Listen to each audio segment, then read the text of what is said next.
नमस्ते। Janakpur TV YouTube channel में आप लोग का सुप्रभात।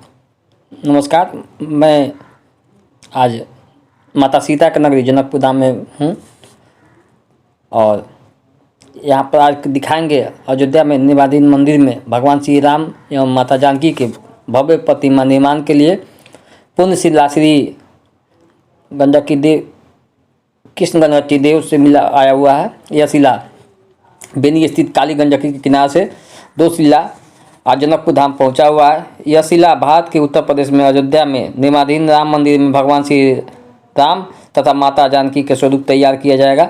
मैं ये बता दूं कि एक शिला 26 टन का है और दूसरा शिला 14 टन का है, जो भारत में और नेपाल के धार्मिक, सांस्कृतिक और आध्यात्मिक एकता के ऊपर एक सुंदर पक्ष हो सकता है। संसार में एकमात्र हिंदू अधिराज नेपाल के काली गंडकी से श्री राम और माता जानकी के स्वरूप तैयार करने के लिए यह शिला अयोध्या के लिए जाएगा, जो यह भारत के उत्तर प्रदेश में राम मंदिर बन रहा है, वहाँ पे बालकाल का निर्माण किया जाएगा। और मैं विशेष आपको यह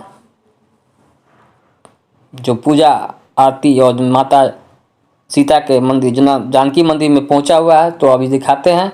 और इस वीडियो को अभी तक कोई लाइक नहीं किए हैं तो लाइक करने का और शेयर करने का जरूर की तत्परता करें। और मैं आपका बहुत बड़ा आभारी रहूँगा। चलो मैं दिखा दूँ।